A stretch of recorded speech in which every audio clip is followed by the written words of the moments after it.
So I'm guessing that's impacting the top lane. They've already locked in the Jarvan jungle. That's interesting. We haven't seen her a lot in high-level competitive play. Yeah, we haven't seen her at all this tournament. That's the first show in this tournament, so that notches it up to, I believe, about 48, 49 champions used so far. Sona looking like to be the support alongside that Caitlyn. So strong lane that will be up against Corki and Zyra. Maybe going to try and push them out of that lane or force them into a 2v1.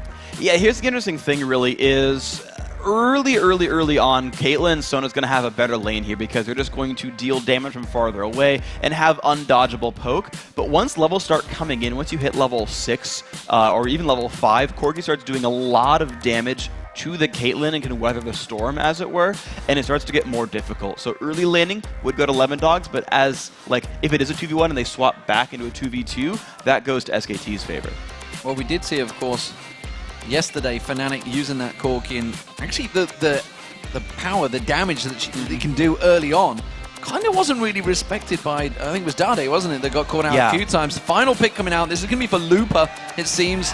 Oh, wow. So, take us through the picks, because where the heck is Faker going to be playing? He's not going to be on Singed, he's going to be on Riven. This is a counter pick that no one saw coming. Faker knowing he's up against Zed, and now I take everything back that I just said. Because they're like, oh, we know you're going to... Because they removed Elise, which is the other champion that Lemondogs had first picked, saying, we know you're going to go for Zed here. We'll counterpick you with Riven, and Riven's going to stomp on that matchup. Faker's going to want to fight Nukeduck, and Nukeduck's not going to like the results. Well, we'll see how it works out for them, because Lemondogs, well, they could switch it around. What do you see from Lemondogs? Because let's not forget, they could decide to switch it to a 2v1 in that mid lane. And 2v1 mid you can do. The one downside you have for 2v1 mid is that you can't deny experience. And you can't even 3-on-1 dive it either. So a lot of your options are actually removed. But at the same time, you then free up your lanes to roam around. Unfortunately for Lemondogs, Sona's not a great roamer. She's not like a Zyra or a Blitzcrank or a Taric or an Alistar where you make plays. She just... I can go hear the jungler as he steals a red buff away. So it'd be okay to 2v1 mid, but not optimal for Lemondogs. So that is the teams, and while the teams do load onto the Rift, let's take a look at what you guys at home have voted for this one. According to lolesports.com, 79% of you guys at home have voted for SKT, and of course, all the analysts, guys, went for the same team, so everybody's on the same page right here. Right or wrong, we're all in the same boat, so everyone high five your monitor for me. We all agree with each other, that's nice. Except for the 21% of you who went for Lemondogs. You guys are unrepresented here.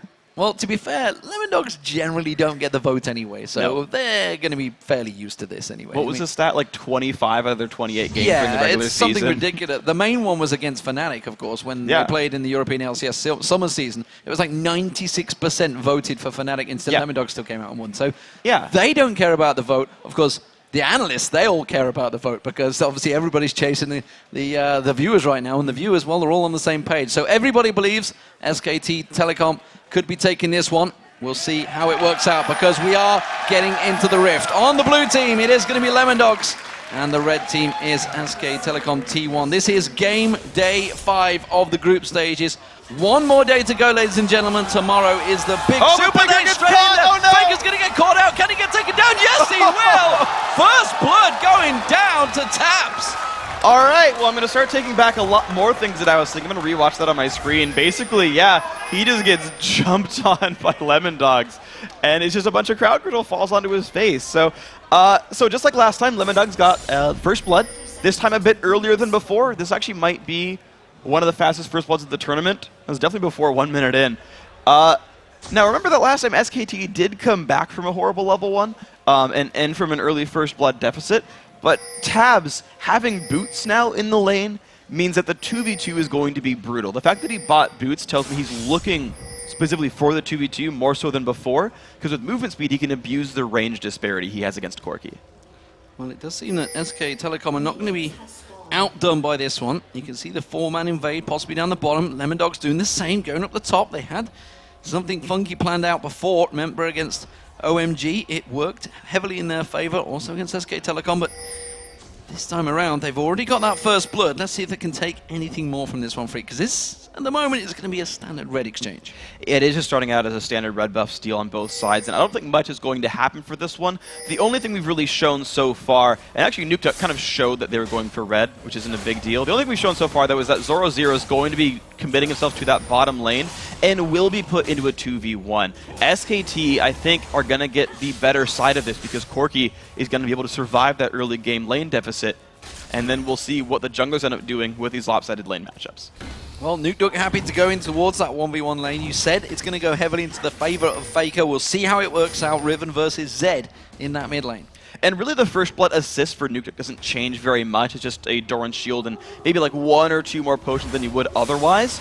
But the really fun thing is going to be what Impact does with his teleport, because he went and took the double golems, and then he can show up to his lane late with a bit of an experience advantage, and I want to see how that pans out for him.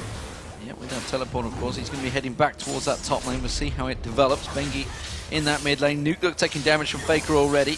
Jumping straight on him.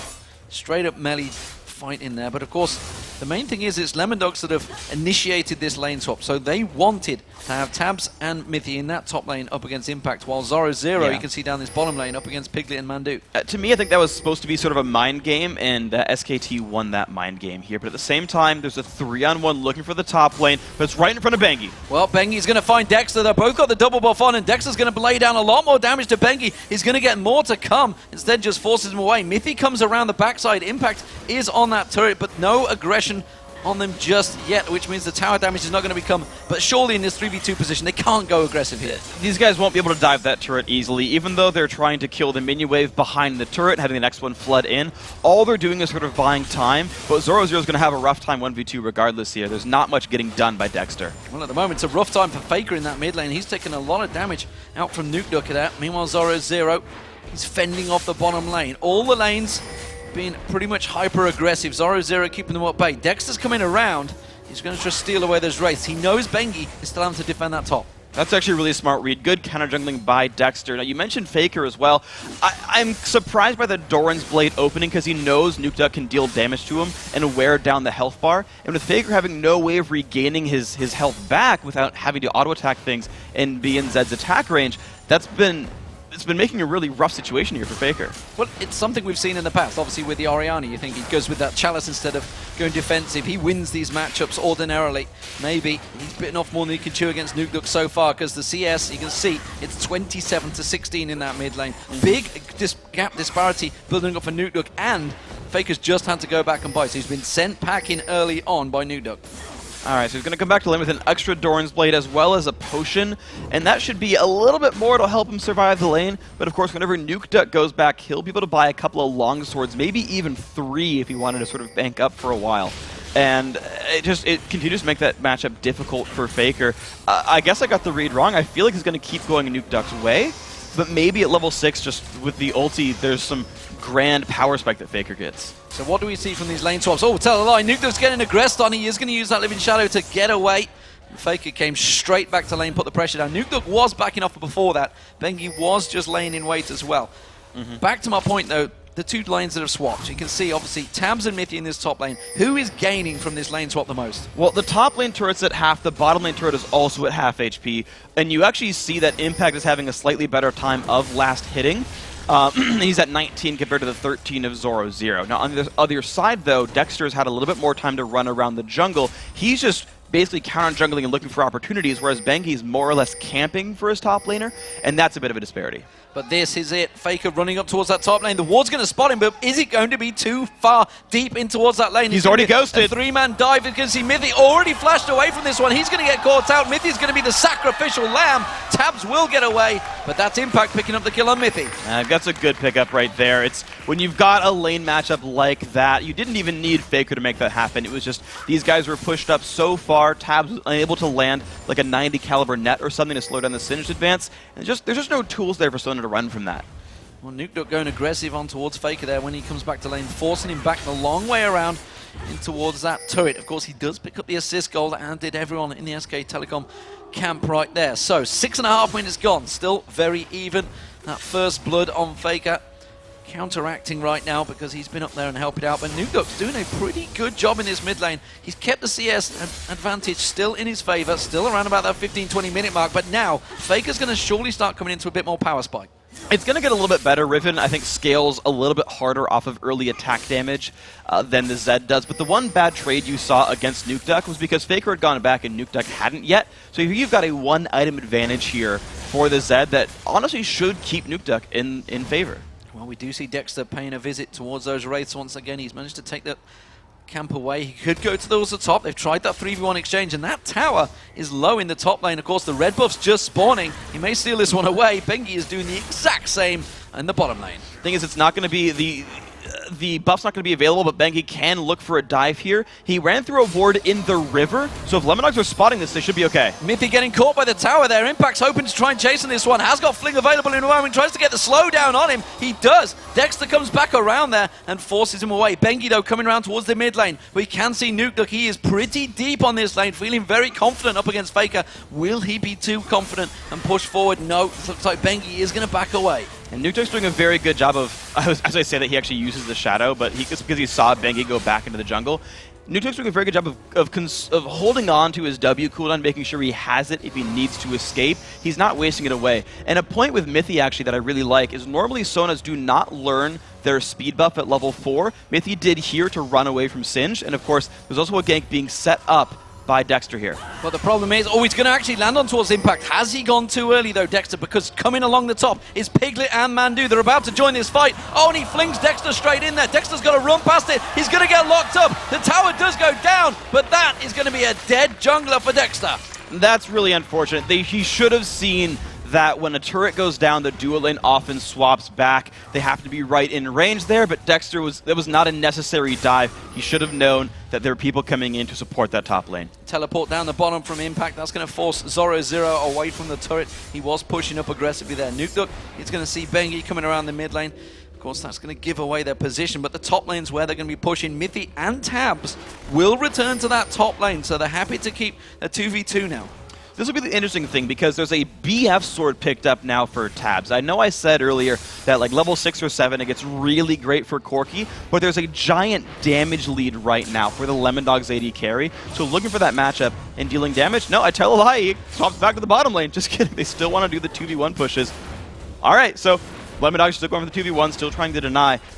And of course, now they've got the numbers advantage on the Dragon side of the map. Yeah, it does look like, well, Mithy warding out, it seems that they want to get in towards that position. Impact, we've seen him on Singed a number of times. He's happy in this position. Obviously stepping in towards this tournament, but his Faker's going to get aggressed on. Dexter comes in there, tries to turn it back around on towards Nukeduck. Where's the damage going to go? Faker manages to avoid it. Nukeduck's now in trouble. He's trying to put the pressure down. Bengi playing good defensive linebacker there. And ultimately, Faker burned more than the Lemondogs did out of this one. He lost both his summoners, whereas Nukeduck still has Flash. Ults come back from cooldown pretty quickly. But this top lane is getting rough. Piglet and Mandu are pushing that turret down so fast that I don't know if the Caitlyn Sona will kill the opposing SKT turret nearly in time. Look at that. The communication there. Impact's realizing the Faker's going to go back. There's a wave of minions about to be pushed on towards that lane. Instead, he comes up, puts down his smoke, and manages to pick up a couple of CS. His bottom lane, of course, was pushed up heavily. That means Lemondogs are going to be putting pressure on towards that bottom tower, but this top tower, it's going to go down. This is going to be the second turret of the game for SK Telecom. I'm very impressed by the moves here by SKT because you normally consider Caitlyn such an incredible turret pusher, and yet despite all of that, SKT has just built a turret lead out of this one. And honestly, they have the ability to roam back down and contest Dragon if they want to, or just keep putting pressure on sides of the map that doesn't allow a Dragon attempt for Lemondogs. Yeah, at the moment, you can see Impact, of course, just shoving that wave back along there. There is no tower defense for them. Zoro is having to return to that top lane. He's still keeping up the CS. Himself and Impact are still keeping it pretty even, despite the fact they've not been up against one another, but the mid laners, that's where the power's really going to start coming from, Freak. And you can see they're starting to have a bit of a build disparity between the two. Obviously, Faker looks like he's going to be rushing for Pain. Maybe he's going to go Blade of the Rune King afterwards. I don't know. He's got Brutalizer. Nukeduck in the meanwhile, he's rushing out for that Blade of the Rune King. Yeah, there's a couple of different builds you can see from Ribbons. I've seen a million different ones. So some people can rush a Last Whisper. Some guys can actually go for an early Bloodthirst or Ravenous Hydra. We'll see where he goes. Of course, early Brutalizer is standard. Now, of course, Dragon being picked up, SKT got their turret. They roam back down. Lemondogs are not ready to stop this one, though. Crescendo comes across. Bengi just jumps in. Mithy goes down already. Yeah, you can see them immediately. Dexter's going to come back around. He catches 3 of them, gets flung straight away. Zoro comes in. Can they get the damage down? No, they can't. That's going to be a double for Piglet. Zoro goes down as well. And now Nukeduck's in all sorts of trouble. SK Telecom are cleaning up here. This is going to be the 4th kill. And wow, they just dominated Lemondogs there. 6-2 in kills. Lemondogs limped into that fight kind of one at a time. Not a well-constructed battle at all. You saw them just getting picked off one by one by one. Nothing really coordinated there. SKT grouped up, had the forethought to group for the Dragon. Watch this fight. Mithy just gets straight up caught, has to basically waste Crescendo, doing nothing. Flashes away. Watch, they've got 2 members here fighting alone, having to run away. Then Dexter shows up into 4 people, still has no one really supporting. Zoro comes in from the back, and it's too little too late. 2 people are dead before the fight really begins, and you could just see SKT grouped up. They chase down Nukeduck all together, and they don't let Tabs get free shots from the back. So SK Telecom in full confident position right now. Once again, they're just systematically taking the bottom and top, taking that Dragon away, taking away a 4-for-1 fight as well. So big advantages gained by SK Telecom. What will they turn this one into? You can see obviously Impact had that Rod of Ages. Trinity Force just being completed by Piglet. Big power spikes starting to come out from the Koreans. And at this point, Corki has spiked massively. It's 13 minutes in, his Triforce is done, and this is normally a strength of Corki's. He spikes really hard in the mid-game. Trinity Force is pretty easy to complete, or at least piece together. But now he's just ahead of the curve in terms of gold as well. Tabs is sitting on a BF sword. If he wanted to go Infinity Edge, he's barely half the way there, but the mid lane's getting dived. You can see Nukeduck, he's going to get away from this one. Piglet and Mandu pulling that pressure down. Just off to the side was Bengi, and actually, I was wondering whether he was going to head up towards the top. The 2, Zoro and Impact, it's actually really the first time they've been up against each other in lane. And the actual difference in builds is interesting because I actually like Impact's build more. Zoro built to split push. He's going for a Sunfire cape, but aside from the Giant Spell, it doesn't help him fight against Singed very well, who's also got a level lead. So Impact's going to have a wonderful time at this 1v1. Well, Impact just trying to run on towards him. He's trying to keep that poison flowing, which he does impressively. That's actually his ultimate is not running, despite the fact it sounds like it is. It's just a spectator issue right there. Tab's getting caught out in the bottom. Bengi pushing in towards that mid lane. A lot of pressure on towards this middle turret. This is going to be the 3rd one of the game, and Piglet goes aggressive straight afterwards. Onto Nukeduck. You see that burst spike of damage. Remember, he has that Trinity Force. Dexter with the Assault Battery, but he's gone too deep. The rest of his team are not on the same page. Mithy can't help him out, and now it's a big push from SK Telecom in the mid lane. Figures just gonna eat the trap, no big deal. The mid-game spike is here for SKT. They've rotated everyone down to the mid lane, and notice that they got the rest of their lanes pushing in order to get this to happen. Impact went all the way down to the secondary turret. Bottom already got pushed out as well, and this 5v5 is just stronger for SKT. They can take any turret they want. Well, it seems the Lemondogs can't really defend this one. They're trying to clear that wave. Zoro is trying to be that big tank up front. They do finally force SK Telecom away. I'm not too sure whether it's forced or whether SK chose to actually just back away from that one. Well, they've got a bit of time to wait anyway because their minions ran out. They're not strong enough to just backdoor turrets in the face of their enemies. So Faker gets to roam to the bottom lane. He knows he can run away. Texter's ultimate is down, which is the only way Faker gets caught here. So you can see him actually take a fight if he wants to, but could also run. He may also turn this one around. We've seen him do it before, and Faker wants a piece of Nukeduck. Not going to happen. The ultimate pops from Nukeduck and finally gets him down, but he needed the help from Mithy. Otherwise, he would have gone down. That was a bit overconfident. Faker was sitting on about 2,000 gold. He had bought up the BF sword and boosts his speed after coming back to base. If he had those items, he'd have won that fight. So you're right that Faker didn't get caught. He happened to go back into the fight and got overconfident. So, which was what he talked about in the video. Said I won't get overconfident. Seemed to still happen here, though. Seems to still have that confident flow, and why not? Because right now they are 6-3 up. Zoro gets caught and spotted out by that Phosphorus Bomb with Piglet. The ward gets placed in there. Bengi going to be taking away this blue buff from Nukeduck. It's not going to harm him too heavily because not a lot of heavy mana champions, if many at all. Yeah, there's no real need for the blue buff from these guys. It actually works incredibly well on Vi. Getting more abilities out is pretty massive for her. But in the end of the day, it's just SKT taking blue because it's taking map control. These guys are very, very good at taking control of the mid game and not letting their opponents breathe. You're seeing Impact not even let Zoro last hit minions here, just body blocking them with himself. Of course, Zoro trying to freeze the lane if he can. But I don't know if it's going to mean much. It's going to get flinged to take damage. Just going to fling him back over. Impact causing a nuisance of himself, and the rest of the team are gathering in this mid lane. You can see Faker and Bengi there. Mandu just off at the side. Piglet joins the top lane. They're going to go aggressive. They fling Zoro0 in. They may have the damage to burst him down here. He's on that turret. He's a big tank, but he's not quite got enough. Gets away with it. Just about Zoro0 there. Now they can see the transfer around. Can the rest of Lemondogs try and chase on towards it? Impact is low. Piglet is low, but there's no one really there to respond. And look what just happened there. Impact sat there tanking the turret against the main tank of Lemondogs, saying, Bangi, Piglet, just keep hitting him. Just keep hitting him. He'll fall down eventually, and forced the defending team away in a just 2v1 turret dive. That is what SKT are doing here. And now I want you to pay attention to the pink wards. The ward control is now what's important for SKT, because if they want, they can set up a trap at Baron and force Lemondogs to face check into it if they don't want to just play the siege game. The Dragon fight coming in 45 seconds time will certainly be one of the pivotal moments in this game. You can see Tabs, he's got that Infinity Edge built up now.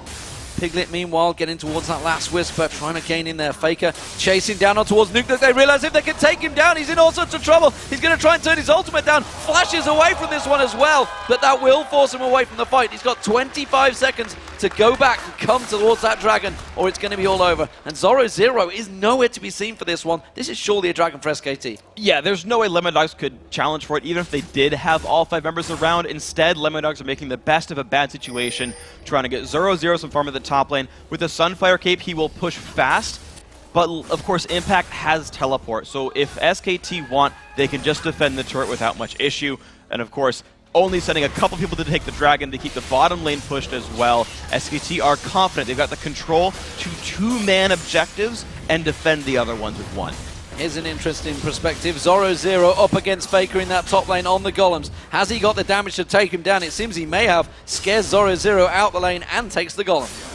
Exactly. This is just Faker, who is massive. His team is ahead. You've got 3 turrets and all the dragons. Faker is 5,900 gold to the 4,900 of Zoro0. Even though their minion kill scores are reasonably close, a 1,000 gold lead has been built up from globals, and that's going to happen for every member of SKT. Each single person there can outduel their counterpart. So we see Dexter backing off himself, trying to create situations throughout this one, but simply put, it's not worked out for him. Went a little too aggressive in that top lane early on, and it seems to have just swung like a pendulum for SK Telecom ever since then. You can see that mid lane turret already taking a lot of damage. Tabs is desperately trying to keep them off this one. SK keep coming back, keep returning to this mid lane, just getting that little poke on it every time. And that's what, honestly, these guys are doing. Is you saw Mandu actually put a plant down because turrets will hit plants before champions. And so he's like, yeah, just get 2 free attacks, we'll back out in time. There's really no rush for SKT. These guys scale into late game just fine, and they're constantly clearing away the jungle as well. There's really no pressure for them to win fast. They can just keep building a lead and take the advantages as they show up. SK Telecom trying to set a trap here, but I don't believe Lemondogs are going to fall for this one. They're not really looking to ward out that Baron just yet, although will they? Dexter taking a look towards it. No, instead puts a wise ward down there. Zoro0 is the one that's trying to do it. He may get caught out of position. SK Telecom going to dive for this one. Tabs gets caught out. He gets dropped down completely. Dexter's going to be the next focus target. He's trying to get away from this one, but Nuke looks out of position. Tries to use a living shadow to get away. Cataclysm closes him in there. Goes on towards Piglet. Ooh. Just gets dropped where he stands by Faker. And SK Telecom clean up. That's a 2-for-0 easy victory there, and that is going to be an inner turret. That is going to be probably some more as well. With 2 members down, there's no way Lemondogs can defend their base or a Baron. And the thing is, that jump in was not required by Lemondogs. Good job by SKT to set up the bait, and good patience by them as well. But Zoro0 got a ward onto Baron. He knew there was nothing actually imminently being taken. Lemondogs thought they could surround Impact, not realizing where the rest of SKT was, and because Mandu has an Oracles, he guaranteed his team was in darkness, and Lemondogs face-checked anyway, and they got those kills. I think we're going to see a return. Myth is going to get focused on, has to use that Crescendo, gets cleansed off instantly by Piglet. Ace in the hole comes out, blocked out by Bengi, not going to find its target. Impact continues the chase, keeps the whole team away. Lemondogs can't go near their own jungle right now. They absolutely cannot. There's too much damage potential here. There's no catch potential, although it is going to be the top lane turret now taking siege, despite the fact that they could keep baiting Baron. It's SKT looking for pushes constantly. Faker taking a couple of tower hits there, got stunned out by Zoro0. Lemondogs looking to maybe try and chase on this one, maybe sensing a little bit of an advantage, but meanwhile the mid lane, you can see Impact, he's just running rings around that inhibitor turret. Somebody somewhere has to deal with Impact. Yeah, he's just going to keep the push going, and of course he still has kept his teleport up for an incredibly long time, despite the fact that he could have used his summoner spell to stop the push in the top lane, to get into fights and whatnot. SKT are leaving it up as a resource. Their rotations, something we keep talking about, their mid game and their rotations for SKT are so good. They're playing it on foot, and then if something really does happen that's crazy, they can use that teleport later on, but they're letting everyone else take rotations in the meantime. So I've got to say that's a good set of plays here by the Korean squad. They're definitely looking good coming into the second to last day of their group.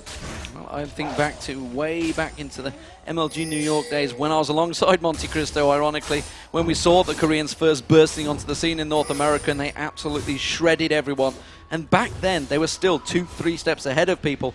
And it seems that still we're yet to catch up with them. Certainly the Lemondogs at the moment, they just seem lacking in when it comes to SK Telecom's sort of positioning. They just seem to put the pressure on all of the lanes to be in perfect position to just set up those ganks. It really is. It's the ward control game. It's a lot of these teams are not familiar with what to do when the enemy team is constantly in fog of war. All these moves come through because you don't see the other team. They don't see where SKT is, and they walk into one brush too many. Same situation. Pink wards, oracles, running near Baron. They see, oh, well, Lemondogs are actually in the mid lane. Okay, we can take it now because they didn't check last time. Yeah, and you can see Impact's just keeping vision on them, knows that they're nearby. Mandu's just off the side. They sneak and hide in there, so Zoro has to come all the way in there to check it. Goes in, goes too deep. Stranglethorn separates them out there. Dexter goes in. Assault Battery already used on Mandu. He gets dropped down by Faker. Faker turns it back around. SK Telecom are pretty low right now. If Tabs can get in a good position, he may be able to start getting some damage down, but instead, Impact and Piglet completely separate them. That's going to be Nuke not going down. Now we can see Mithy and Tabs running for their lives away from Impact and Piglet. And again, another fight well played by SKT, forcing Lemondogs in. That's a kill on the Mithy. He's just going to go down. Singe chasing, not something exactly new at this point in this game.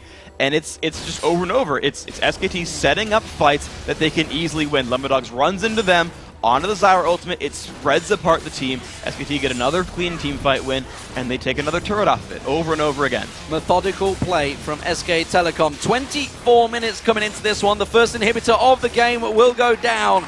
It's 12-3 in kills, 5-1 in turrets, and well, you can see that 9,000 gold advantage building ever so more. Tabs having to use the 90 caliber net to try and escape the oncoming horde of SK Telecom. Just about getting away from there. Everybody seems to be on point right now for SK Telecom. We talked about it at the start of the show. Just, you had to pick up those wins on day one. Maybe catch them a little bit disoriented, but they seem to be coming in today full of confidence. Exactly. The SKT are just a team with so much control and knowledge over how to play the game. And Lemondogs, being a bit of a new squad, they're a little bit green. They haven't quite ripened yet. These guys have more future to play, of course, for themselves. We talk about what happened with Mineski. They said, you know, we're happy to be here. We're learning a lot, and these are really smart teams to play with. And again, to the point where a lot of these teams haven't played against supports like Mandu, who just create fog of war the entire time and never let you move. Lemondogs had to experience that now and say, this is the kind of game that we could evolve ourselves into. This is the kind of game that we could compete against if we learn the play style. And they'll keep learning. Zoro having to use Dominus, going to try and turn it around. The aggression on towards him. Assault Battery on towards Faker. Have they bitten off more than they can chew? Faker's going to try and run away from this one. They've got Slice and Dice in a moment. No. Gets to the turret. The rest of SK Telecom join in there. Teleport coming in from Impact. And now they're closing the gap. They catch the grasping roots on towards Dexter. The fling comes in. Dexter goes in to his death and demise. He will go down. It's Faker that picks up the kill. Ace in the hole not getting through there. Faker does go down. Nuke picking up the kill there. Nuke too deep, all on his own. He's going to get taken down. It's Mandu that manages to close it out. It's a 2-for-1 to SK Telecom. And there is a 7-0-3 Corki with a bunch of items. Going to continue to lead the charge here. A 4v3. This might be the game-winning push. There are super minions here. Just kidding. SKT looking for the top lane. And just look at Impact's build. He knew what he was up against. It's all about the melee and armor damage, and just goes straight for that Thorn Mail, building into exactly what he's up against in their opposition team. And that's just so smart in general. That we talked about it a little bit with Zoro going for the fast Sunfire cape. He's actually going into a bunch more armor as well, realizing that Faker and Piglet are the most damage, but he's never even had a chance to fight against Impact, who's had an easier build path and really no counter building for him either. And it seems that every time Lemondogs try to create that situation SK Telecom are there. They're reacting. They're already into position. You saw it. Obviously, that started off with Dexter and Zoro trying to create a situation, trying to get onto Faker, but the rest of SK Telecom reacted so quickly. Well, think about what they're trying to catch right here. The only guy who can really engage is Dexter on Vi, maybe a flash node from Miffy. But you're trying to chase a Singed, which is like rule number 2 of League of Legends is don't chase Singed. Or chasing a Jarvan who's going to flag toss away, or Faker on Riven who's going to press Q a bunch and get out of range, or Korg who's going to Valkyrie. Like, every single one on SKT has really good disengage tools. And then when you dive really hard because you're Zed and Renekton and Vi, Stranglethorns shows up. There's really, like, sort of categorically in a team fight, SKT has all the tools they need. In addition to the fact that they've played the mid game so well, SKT I think have done remarkably from second 0 all up till now. Well, it is going to be the Baron for SK Telecom, not a person from Lemondogs anywhere near that half of the map, let alone coming in to try and get it placed. But look how many ping wards are down and around that area. They have full vision control of the entire area of Lemondogs jungle. And that is SKT earning that Baron. For the last 10 minutes, they've had that area pink warded, and Mondu's had an Oracles, and every time Lemondogs, sticks their nose in there, tries to chase him down, and gets kicked back for it. And finally, SKT trained them to not look for Baron because it's gone bad every single time. Of course, now SKT have Baron, and we're probably going to see them push in for another win here. Well, he did manage to avoid a couple of puns there, Freak. I'm disappointed in you.